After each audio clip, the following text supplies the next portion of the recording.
What's up, guys? So I know a lot of you think the word data analysis or optimization sound really scary, but it's a really important part to online marketing, affiliate marketing, and just everything in general. Now, in the real world, if you're doing sales, if you're doing belly-to-belly sales and you're talking to people or biz dev or whatever, you can kind of get a sense of if whatever your sales pitch is working, if you're by the reaction on somebody's face. You just see a smile, or you see excitement in their eyes, or you see a frown or anger or whatever if you're really pissing somebody off. In marketing, it's data analysis. In marketing, we don't have the benefit of hacking into their camera on their computer unless you have some Russian hackers working for you, but you don't have the benefit of hacking into their cameras and looking at their face and seeing their reaction as they're going through your marketing spiel on your blog or on your vlog, right? So we've got to rely on data. You have to get good at reading data if you want to sell things without ever talking to people, right? That's the difference. And it's a little disorienting for some people at first, but don't worry. You don't need to know a lot. What we're talking about right now is rules of thumb. Rules of thumb are an incredibly important thing to marketing. Let me write this up. Rules of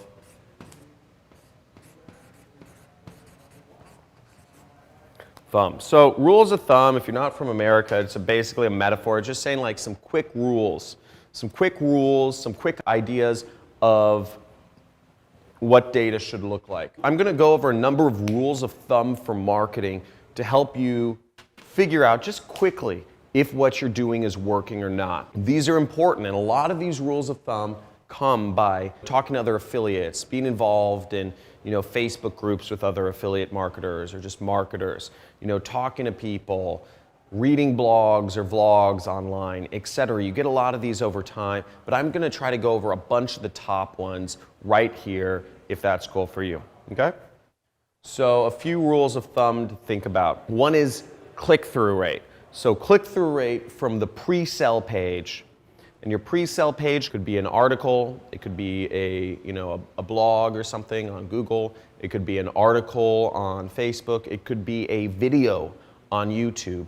And what is the click-through rate from the article? Somebody reads your article and then says, I'm interested in buying this product. Or somebody who watches this video, right, of me and says, I'm interested in, becoming a student of John's and joining his course, or any one of those things. And I would say click-through rate is called CTR. Should be about 15 to 25%. 15 to 25% is a good click-through rate. It's solid. It means you're doing something roundabout right. Now, what I would expect from, let's just be really break down the fourth wall.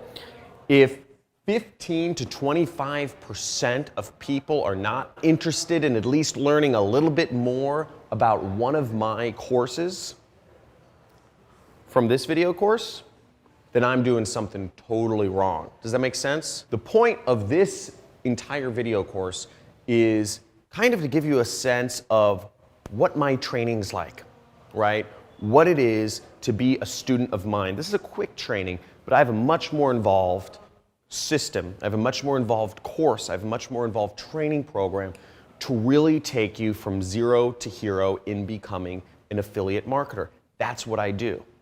And this course is 5 hours. And 5 hours is good enough for some people. 5 hours is all some people need. But I've been doing this for years, and I've been making millions of dollars. I've been making 7 figures a year for a number of years now. And the point is, there's a lot more than just 5 hours can explain. You can't just expect to sit down with somebody for 5 hours. So if I don't have 15 to 25% of people interested, I know in my numbers I'm looking at, I'm doing something wrong. Similarly, let's say you're doing a review on markers. Let's say you have a video, a blog on Google that says best markers to buy for whiteboard presentations, and you review all the markers. You say there's Sharpie, there's Expo, there's Lumix, etc. And you don't even have 15% of people interested in checking out your recommendation, it means you're doing something wrong. So that's a click-through rate rule of thumb. Conversion rate rule of thumb is overall, it's also going to be somewhat similar. So conversion rate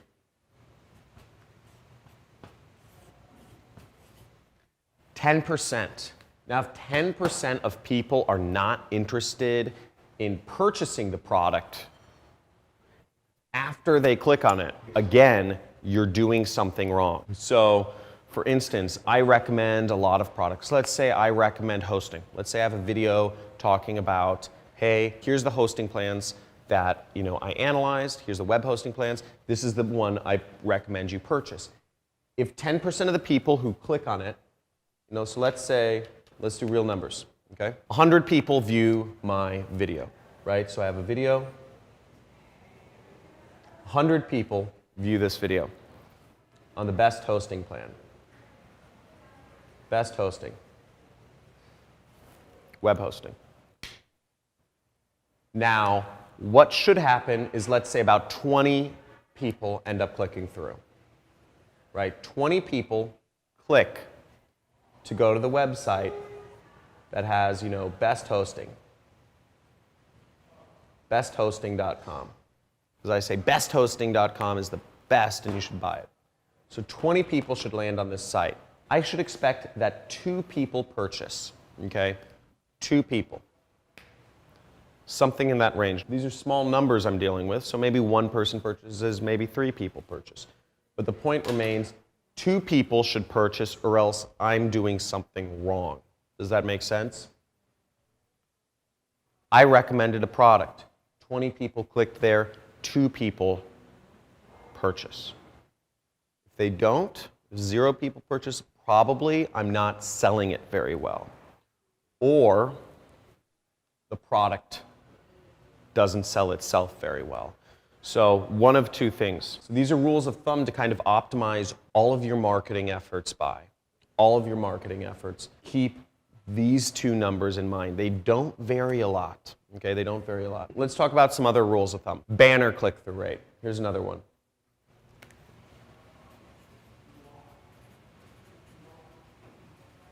Banner CTR on ads. Banner click-through rates are generally going to be somewhere in the range of 0.1 to 0.4%. So 0.1 to 0.4%. What this means is 1 in every 1,000 people should be clicking on your ad at the minimum, okay?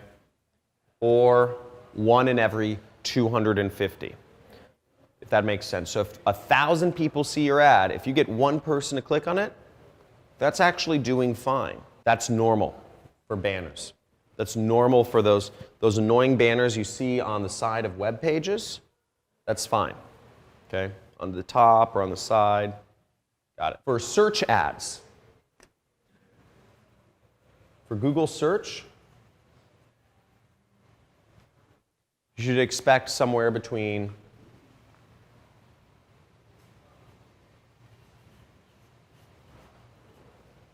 1 to 5%. So 1 in every 100 people should be clicking on your ads. 1 in every 100. It goes up a lot for search. I'd say this should be roughly the same for Facebook ads as well. So this would be the same for newsfeed.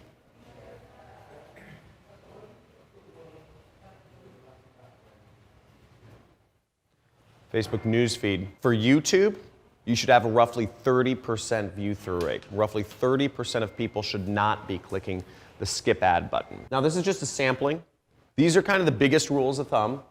Obviously ads, your landing page, and your click-through rate. So hopefully this helps you out a lot. I would burn these into your memory.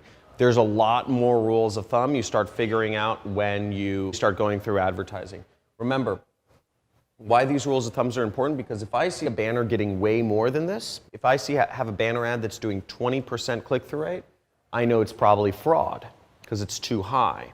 If I see a banner doing too low, I know it's probably either a bad placement or it's a bad ad I'm putting up. So these rules of thumb, if it's outside of these ranges, something's probably wrong, okay? If I have a click-through rate of 50%, I don't jump for joy. I figure maybe I've hit a bot trap.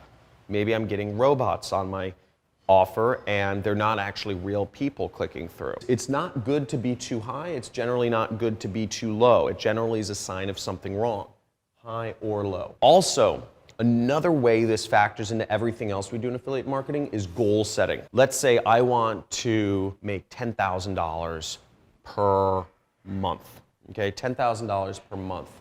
Now, we could reverse engineer all these numbers. So let's say I'm getting $50 per sale, okay? $50 per sale. In this scenario, where I had 100 people visit my site, I would have made $100, okay? Each sale, $50 times 2, so I have 100. Now to make $10,000 per month, I would have to do 10,000 divided by 100 is 100 times this amount of sales. So basically I'd have to make 200 sales per month.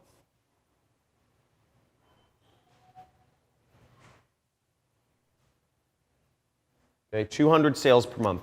So now I'm getting closer to my goal. Remember, if you saw my video about goal setting, it needs to be specific, measurable, attainable, realistic, and time-bound. This is very specific. This is a very specific goal. I want to make 200 sales per month.